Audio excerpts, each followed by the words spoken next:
할렐루야. 우리 좌우 옆분과 인사 나눕시다. 사랑하고 축복합니다. 인사 나눕시다. 예, 이제 코로나 바이러스로 이렇게 정말 많은 그런 교회 안에도 상당히 어려운 그런 문제가 발생이 됐던 것을 보게 되죠. 그런 가운데서도 여러분들이 예배의 소중함을 알고 열심히 예배에 참석하는 모습을 보면서 제가 너무 감동이 되고 기쁘고 어떻게 할 줄 모르겠어요. 여러분들을 이렇게 앉아서 예배를 같이 드려지는 모습을 볼 때마다 제가 행복하고 기쁘고 감사하고 이럴 뿐입니다. 그런데 하나님이 보실 때도 얼마나 기뻐하실까.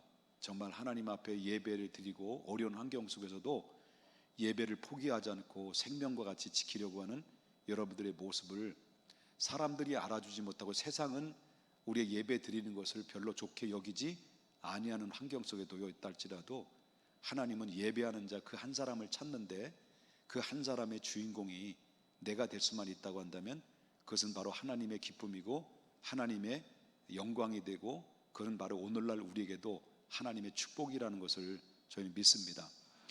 그러므로 말미암아 우리는 악한 어둠의 영은 예배를 통해서 예배를 포기하게 함으로 말미암아 하나님과의 유기적인 관계를 멀리하게 만드는 것이 목적입니다.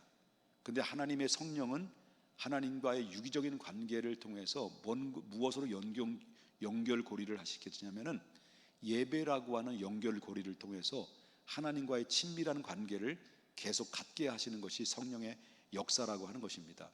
그러므로 말미암아 우리는 예배를 우선순위에 두고 그리고 부득이하게 실시간으로 예배를 드리는 하나님의 사람들에게도 정말 이런 예배의 소중함을 알고 하나님 앞에 최선의 예배로 드릴 수 있기를 주님의 이름으로 축원합니다.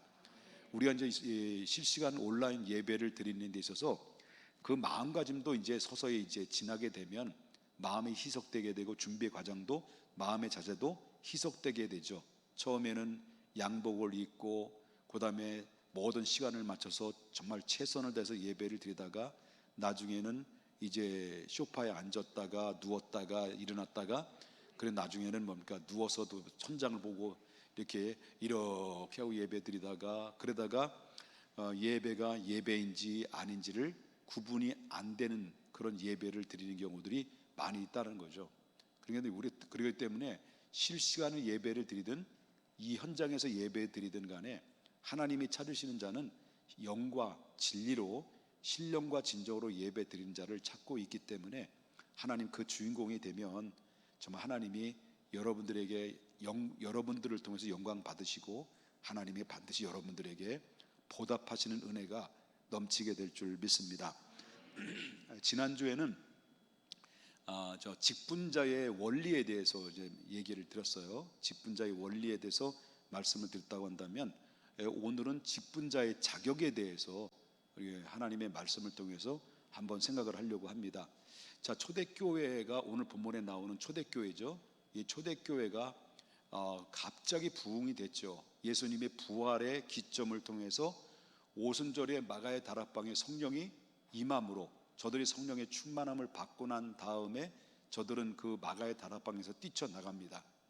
그 뛰쳐나가서 뜨거운 가슴을 어떻게 주체할 수 없어서 그들이 120명 분들이 뛰쳐나가가지고 예수님의 십자가와 부활을 증거하는데 놀랍게도 내가 성령에 충만해서 나갔는데 성령에 충만한 사람들이 입에서 전달된 그 메시지를 듣고 전에와 다른 것은 뭐냐면 내가 충만한 사람에 의해서 말씀을 증거했는데 말씀을 듣는 사람들이 그 말씀을 듣고 회개하다라는 겁니다. 그 말씀을 듣고 저들이 돌아오고 있다는 겁니다. 그걸 보면 뭘 의미하냐면 중요한 것은 내가 성령에 충만하냐 충만하지 않느냐에 따라서 내 주변 환경도 달라질 수 있다는 거죠. 내가 성령에 충만하냐 충만하지 않느냐에 따라서 내 주변의 사람도 나와의 관계 속에서 반응이 나타난다. 그래서 좋은 반응도 나타날 수 있고 좋지 않는 반응도 나타날 수 있는데 우리가 성령에 충만한 사람 그 한 사람이 우리 아담 한 사람으로 인류에게 엄청난 영향력을 줬던 것을 우리가 볼 수 있듯이 내 한 사람이 성령의 충만함으로 말미암아 내 주변에 있는 사람들이 큰 영향력을 줄 수 있다는 거죠. 그렇기 때문에 내 한 사람이 얼마나 귀한 사람인가 우리는 모르고 살아갈 때가 많이 있어요. 그런데 하나님이 나를 어떤 자로 보느냐면 무서워하는 영을 받는 자가 아니라 이미 우리는 양자의 영을 받아서 하나님을 아빠라고 부를 수 있는 자녀와 관계, 부자의 관계 속에서 우리는 자격을 가지고 있기 때문에 우리는 여러분이 그 은혜를 감지하지 않든 간에 성경은 분명히 얘기하기를 우리에게는 엄청난 그런 하나님이 권한을 부여해 줬다라고 하는 겁니다. 그래서 우리 한 사람 한 사람이 어떤 삶을 사느냐에 따라서 막강한 영향력을 줄 수 있게 된다는 건데, 사람의 영혼을 살릴 수도 있고 죽일 수도 있는 그러한 하늘문이 닫히게 할 수도 있고 하늘문이 열리기도 할 수 있는 그런 우리에게 엄청난 자격을 부여해 주셨다. 그러니까 우리 하나님의 은혜를 항상 잊어버려서는 안 된다는 것을 보게 되는데요. 자, 그렇다면 초대교회는 성령에 충만했어요. 그래서 나가서 복음을 증거했는데 그 복음이 유대인들 대상을 통해서 급속으로 번지기 시작하면서 때로는 3,000명, 때로는 5,000명, 그리고 수만 명이 몰려들기 시작해요. 예루살렘 중심을 통해서 모여지기 시작하는데 그 모여지는 그 초대교회 그 장소는 마가의 다락방으로부터 시작됐던 거죠. 그래서 결국은 많은 사람이 모여지다 보니까 이제는 거기에 따라서 조직이 일어나게 돼요. 조직 현상이 일어나게 되죠.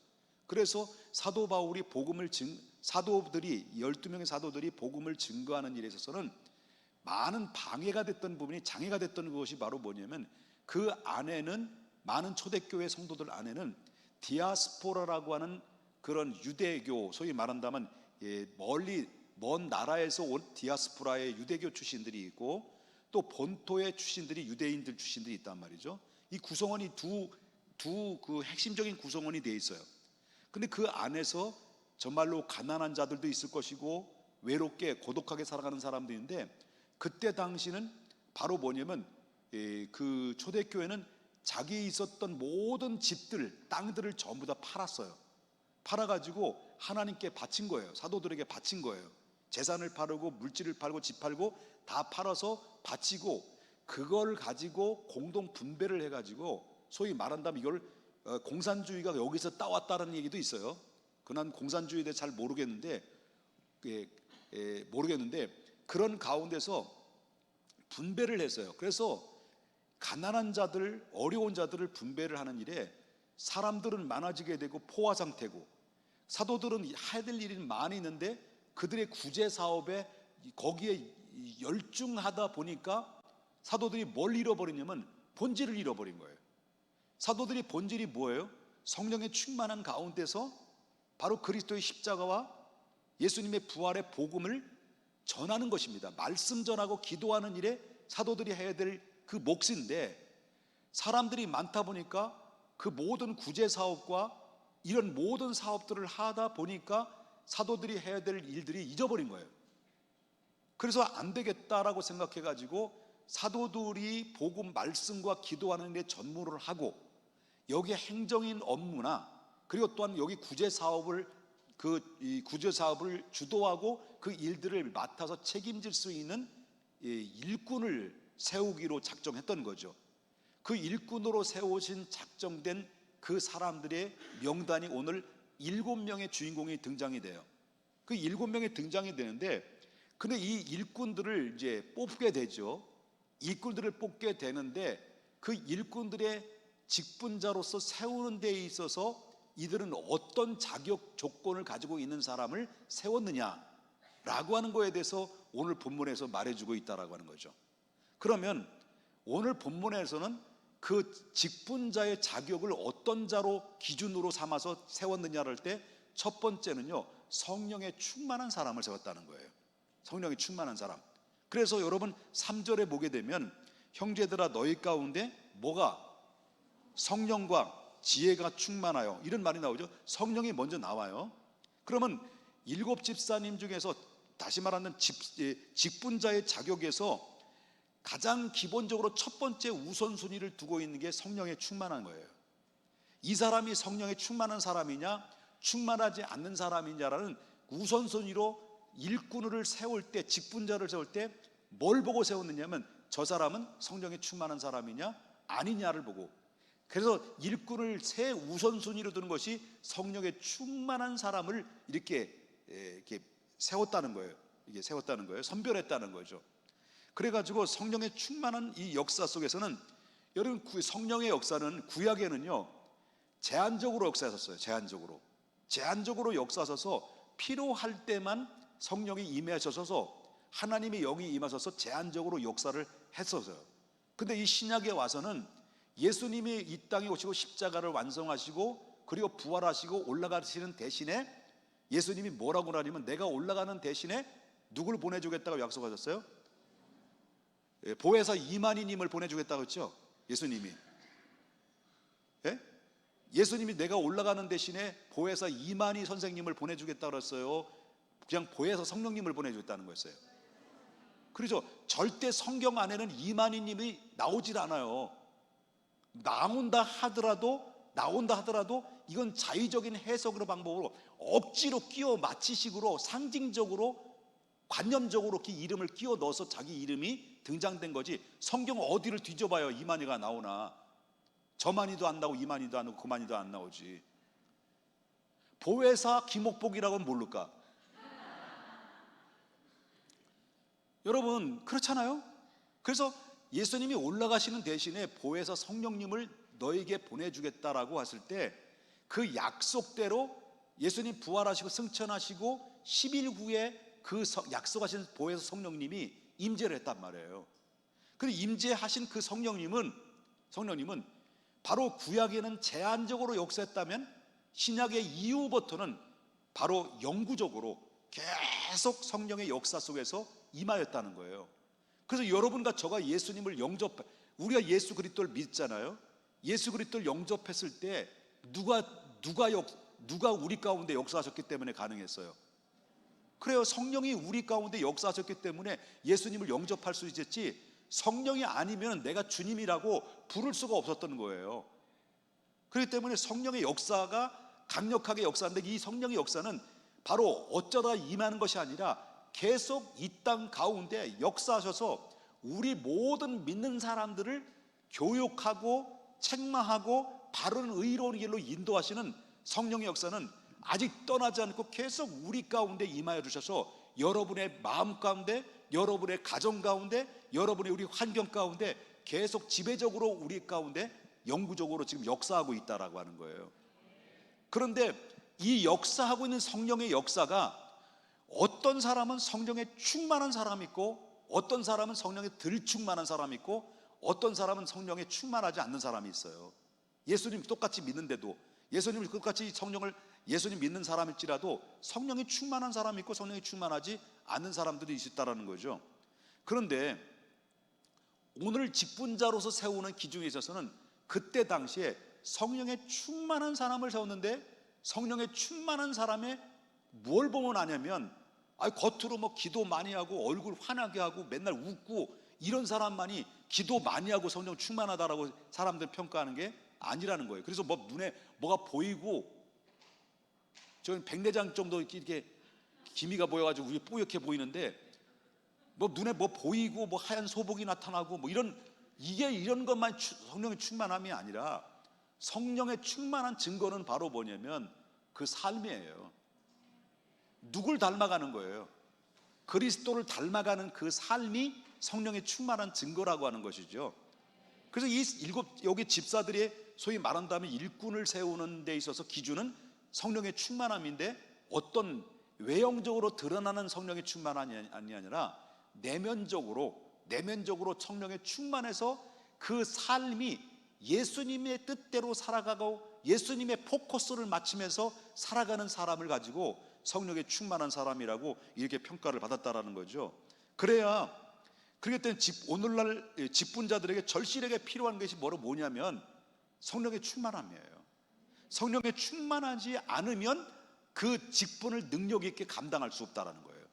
그래서 성령의 능력을 받지 않고는 직분을 감당하는 데 있어서 상당히 장애가 될 수 있고, 우리가 교회를 섬기고 하나님의 교회를 세우는 일에 상당히 문제가 발생될 수 있다는 거죠. 그래서 여러분 알다시피 120명의 성도들이, 그때도 초대교회 문도들이 성령이 기도할 때 성령의 능력을 받았단 말이죠. 그래서 성령의 불을 받은 거예요. 불의 혀같이 갈라지면서 각 사람 머리에 성령이 임함으로 말미암아 바로 방언이 터지게 되고, 새로운 방언이, 그때 당시 방언이 터진 것은 오늘날 고린도 방언처럼 내가 방언하는 그 기도를 알아듣지 못하는 기도가 아니었어요. 그때 당시의 초대교회 방언 기도는요, 방언이라는 것은요, 다른 그 디아스포라에서 바로 이 오순절을 지키기로 왔던, 전 세계에서 몰려들었던, 예루살렘 몰려들었던 수많은 외국인들이 있잖아요. 그 외국인들이, 그 120명 문도들이 성령을 받아서 방언을 했을 때 그 방언을 전부 다 알아들을 수 있는 방언이었어요. 자기는 몰라요. 그런데 다른 사람은 알아들어요. 이런 방언이었단 말이에요. 근데 고린도 방언은 내가 기도한 것도 모르고 다른 사람도 모르는 거예요. 특별한 은혜, 통변의 은혜를 받은 사람만이 알 수 있는 것이 고린도 방언인데, 그렇다고 해서 고린도 방언이, 고린도 교회 내가 알지 못하는 방언, 남이 알아듣지 못하는 방언이 이건 성령의 역사가 아니냐? 이건 잘못된 것이냐? 그건 아니라는 거예요. 성령의 역사라는 거예요. 성령의 역사라는 거예요. 바로 내가 알든 내가 감지하지 못한 간에 이 영은, 바로 성령은 하나님과의 관계를 가운데서 정말 영의 깊은 기도를 돕게 하는, 그런 하나님 영적인 세계를 더 가까이 하나님에서 가게 하는 그런 역사가 방언의 역사라는 것인데, 뭐 어떻게 해서 방언까지 얘기가 나왔는데, 어쨌든 이런 방언의 역사, 새로운 방언의 역사가 나타남으로 말미암아 놀라운 역사가 초대교회 안에 일어났다는 거죠. 여러분, 베드로를 보십시다. 베드로가 성령에 충만하지 못했을 때, 바로 성령에 충만하지 못했을 때, 그때 당시에 예수님을 의지적으로, 성령에 충만하지 않고 그냥 의지적으로, 의리로, 열정으로 예수님을 따랐던 거예요. 3년 동안 예수님을 열정적으로, 의지적으로 따라다녔는데, 그런데 결과는 뭐예요? 결과는 예수님이 십자가에 못 박혀 돌아가시기 전에 신문을 당할 때 그렇게 수제자라고 하는 이 베드로가 예수님을 몇 번이나 부인했어요? 3번이나 부인했어. 3번째는 바로 뭐냐면 예수님을 저주를 했다는 거죠. 이걸 뭘 보면 아냐면요, 성령에 충만하지 않으면 베드로처럼 예수님을 저주하는 것처럼 교회를 무너뜨릴 수 있다는 거예요. 이게 무서운 거예요. 그 성령이 충만하지 않는 상태 속에서 교회 일꾼으로 세워지게 되면, 이게 뭐 한국교회 목사님들이 잘못되게 너무 많은 거예요. 사람을 검증하지 않고, 영적인 상태를 파악하지 않고 그냥 헌금 많이 하고, 인물이 빼어나고, 그리고 잘생기고 또 목사님께 식사 잘 대접하고, 뭐 그러면 일꾼인 줄 알고 그냥 막 세워된 거예요. 그러다 엮인 거지. 엮인 거예요. 이게 바로 오늘날 무분별하게 직분자를 막 세우다 보니까, 그래서 결국 어떻습니까? 성령이 충만하지 않는 상태 속에서 예수님이, 베드로가 예수님을 3번씩이나 부인하는 것처럼 똑같은 현상이, 충만하지 않는 사람을 일꾼으로 세웠을 때는 바로 이와 같은 교회가, 바로 교회를 세우는 자가 아니라 교회를 무너뜨릴 수 있는 자로 바뀌어질 수 있다는 것을 보게 된다는 거죠. 그래서 하나님의 일꾼들은 성령에 충만한 사람을 세워야 된다는 거예요. 성령에 충만한 사람. 그래도 힘들다는 거예요. 옆에 분 한번 째려 보십시다. 성령에 충만한 사람이 있는지. 그래서 여러분, 베드로가 언제 바뀌어진 거예요?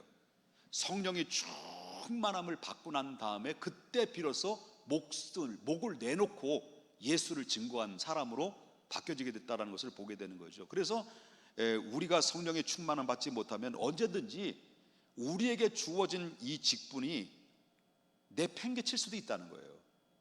여러분, 오늘 본문에 나오는 니골라라는 사람 있죠? 니골라라는 사람이 이단으로 빠졌어요. 얼마든지 이렇게 세워졌다 할지라도 니골라당으로 빠지는 수 있는 이단들이 발생될 수도 있다는 거죠.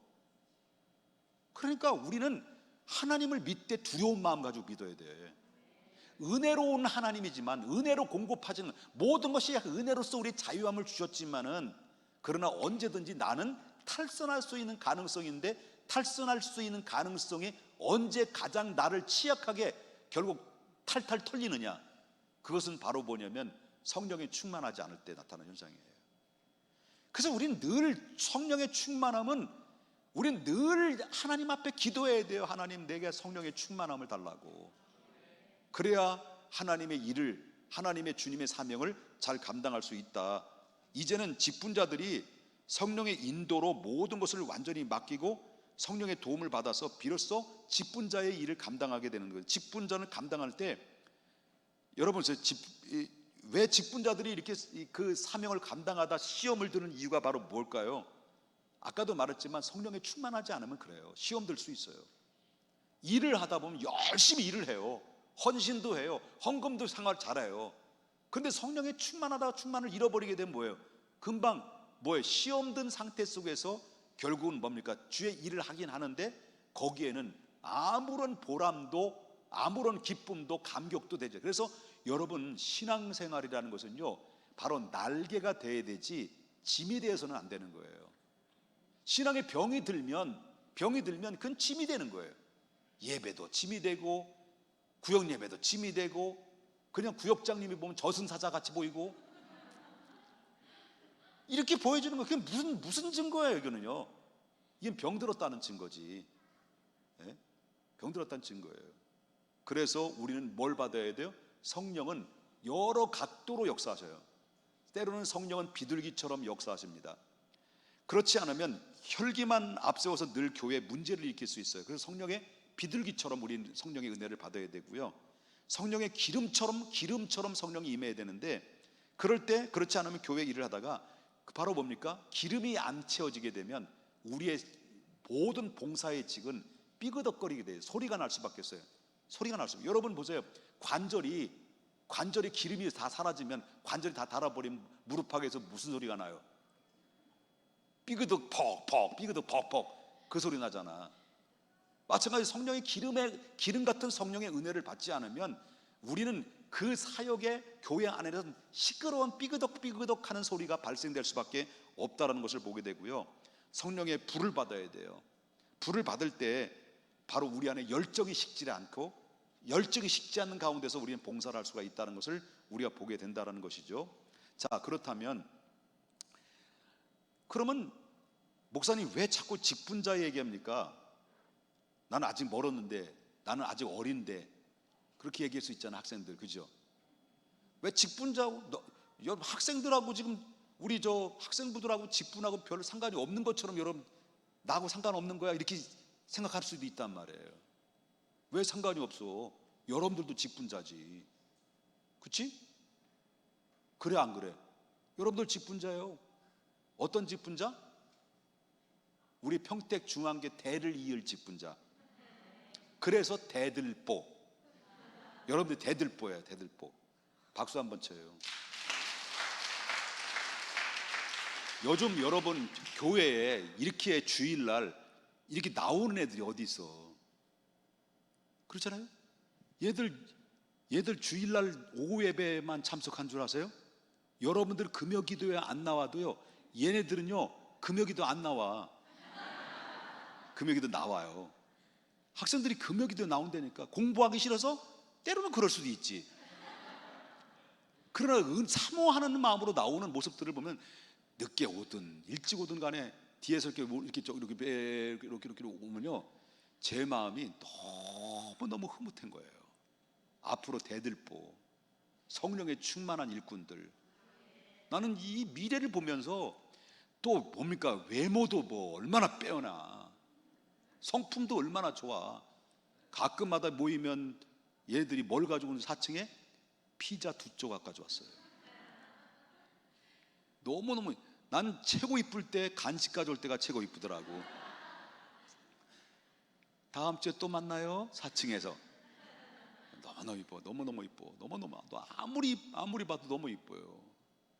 박수 한번 더 쳐야 돼요.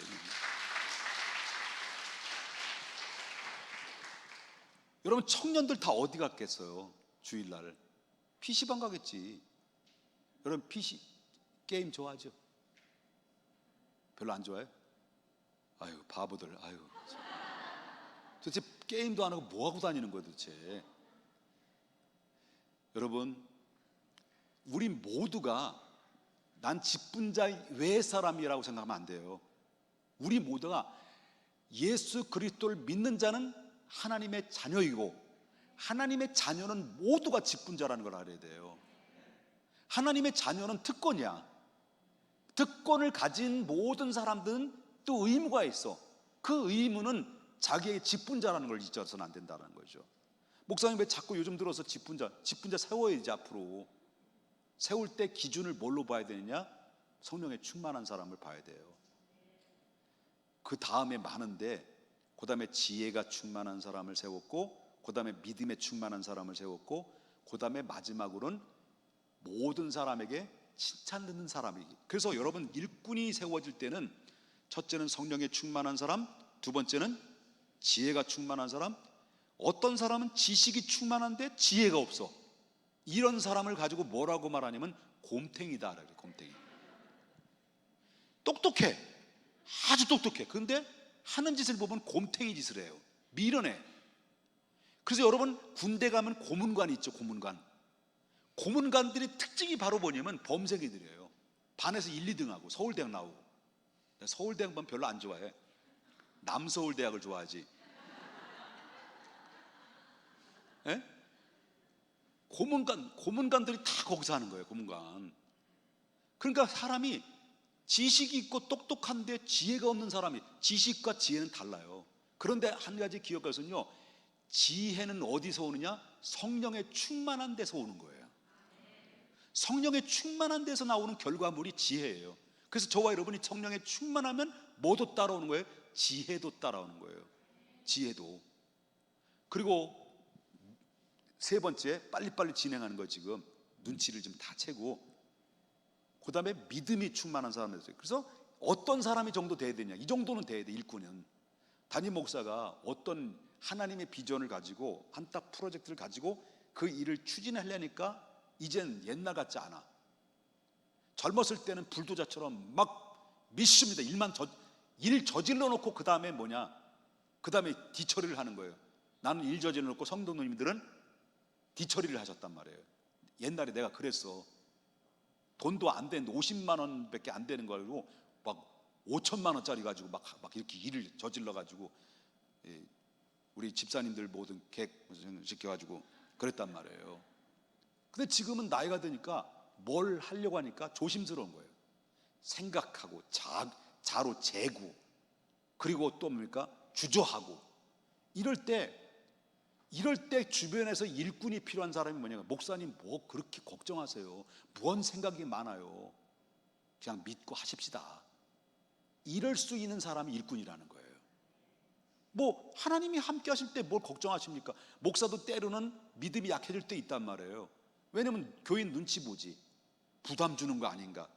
뭐 이렇게 하다 보니까 어떻게 쌓여지다 보니까 옛날에 그렇게 대범했던 김옥복이라는 이 인간 대장부가 어떻게 저렇게 인간의 모습으로, 철한 모습으로 쪼그라들 때 있단 말이에요. 그럴 때 정말 성령에 충만하고 지혜가 충만한 사람이, 믿음에 충만한 사람이, 목사님 뭐 그것 가지고 뭐 염려하니 그냥 합시다, 그냥 해봅시다, 하나님이 함께 하실 때, 이렇게 돼야만 일꾼인데, 담임 목사가 어렵게 용기 내가지고 기도하고 또 기도하고 눈치를 이렇게 보다가 하나님 이렇게 하십시다 끄집어내는데, 내 생각에는, 내가 생각해 볼 때는, 내 관점으로 볼 때는 안 하는 게 좋습니다. 이렇게 들고 다면요, 예, 그런단 말이에요. 근데 내 생각이라는 것이 들어가면요, 이 사람은 성령 충만한 사람이 아니고요, 지혜 충만한 사람이 아니고 믿음에 충만한 사람이 아니에요. 어디 주의 일에 내 생각 가지고 하는 거예요? 어디 주의 사명을 감당하는데 내 생각과 계산 가지고 하냐는 거예요. 여태까지 여러분 이 평택 중앙에 30년 동안 달려오면서 우리의 내 개인적인 인간의 생각과 인간의 계산 가지고 여태까지 온 건 줄 아십니까? 아니에요. 믿음이 앞섰던 거예요. 이런 사람이, 모두 믿음이 먼저 앞서는 사람이 오늘날 찾고 있는 일꾼이라고 하는 것을 우리가 보게 되고요. 마지막에는요, 자, 성령이 충만하다 합시다. 지혜가 충만하자 합시다. 예? 또 믿음이 충만하자 하십시다. 그런데 이 일꾼이 성령에 충만하고 믿음이 충만하고, 아니죠, 지혜가 충만하고 믿음이 충만하더라도, 충만한데, 그런데 중요한 것은 지금까지 이 세 가지는 누구와의 관계예요? 하나님과의 수직적인 관계야. 그런데 하나님의 관계가 아무리 좋아 보인다 하더라도, 수평적인 관계가 안 되면 일꾼이 될 자격이 없는 거예요. 사람 앞에 인정받아야 돼. 그래서 여러분, 이 일꾼의 기준은요, 사람들 앞에 칭송 듣는 사람이었다는 거예요. 칭송 듣는 사람, 이런 사람을 일꾼으로 세웠다는 거예요. 그래서 뭐냐면, 아무리 성령에 충만하고 아무리 일을 잘하는 것 같지만 모든 사람들로부터 인정을 받을 수 있는 사람이 되어야 된다. 인정받기 위해서 노력하는 것은 다 얼마 있으면 뽀록나. 미안합니다, 무식한 말을 해서. 뽀록나도 개뽀록나요. 그렇지만은 그 진실성은 하루아침에 드러나는 것이 아니라 과거 옛적부터 지금까지 쭉 보면 그 사람이 진국이구나, 아주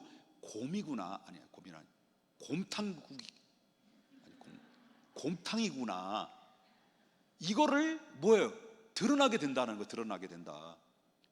이거는 바로 뭐냐면, 하루아침에 칭송을 받는 게 아니라 과거서부터, 여러분 일꾼을 뽑을 때 반짝이는 그런 일꾼을 보는 게 아니에요. 반짝이는 일꾼을 얼마 못 가. 의도적이기 때문에. 그러나 과거서부터 보면 쭉 일관성 있게 성실하게 지금까지 달려오고 믿음 안에서, 그래서 여러분 가장 기본적인 것을 뭘 봐야 되냐면, 이 사람의 공예배를 잘 드렸느냐. 부득이한 사정에 의해서 못 드린 사람은 어쩔 수 없다고 하더라도 정말 공예배에 최선을 다해서 하나님 앞에 예배를 드린 데서 최선의 모범을 보였느냐, 이걸 봐야 되고요. 이 사람이 정말 하나님 앞에 주님을 뜨겁게 사랑하는 마음을 가지고 있느냐, 성령에 충만하기 위해서 기도로 몸부림을 치고 있느냐, 그리고 하나님의 주의 영광을 위해서 적극적으로 긍정적으로 믿음으로 한번 합시다. 주님 믿고 하십시다. 들을 줄 믿습니다. 이렇게 강하고 담대한 마음으로 내 생각보다도 믿음이 앞서는 말씀으로 앞세우는 사람이냐, 이런 사람들을 보는 거예요. 이런 사람들이 일꾼이 됐을 때 나중에 뒤탈이 없는 거예요. 너무 길어서 죄송해요. 그러나 우리는 하나님의 일꾼은 이렇게 기본적인 덕목을 세워서, 그리고 내가 가정 안에서나 내가 가장으로서의 부끄러움이 없어야 돼. 부끄러움이 없도록 우리 하나님 앞에 정말 도덕적으로 깨끗하고, 겉으로는 도덕적인 것 같은데 속으로도 도덕적인 사람, 이런 사람이 얼마나 있으면 좋겠습니까? 그런데 이런 사람도 어디 있냐는 거예요. 없죠. 그렇지만은 몸부림치는 사람, 정말 하나님 앞에 몸부림을 치는 이런 사람들이 일꾼이 될 때, 그래도 문제가 발생되는 활용들이 많이 발생이 되는데요. 여러분, 앞으로도 이런 일꾼들이, 아까도 말했습니다, 우리 교회 어떤 특별한 사람만이 일꾼이 아니라 이건 내게 해당되지 않다라고 생각하지 말자는 거예요. 학생들도 예수 믿으면 하나님의 다 자녀고, 예수 믿자마자 여러분들은 다 하나님의 일꾼이라는 걸 알아야 되고요. 청년들도 마찬가지예요. 알았죠? 청년들도 마찬가지예요. 우리 모두가 마찬가지입니다. 이래야 내가 복을 받게 되고 내 가정이 복을 받게 되고, 그것이 바로 약속하신 대로 천대까지로 하나님이 복을 받는 거예요. 그래서 오전에는 아멘도 잘하더니 오후에는 지쳤나? 내가 지쳤어요. 기도하겠습니다. 지쳤는데 기도해야지.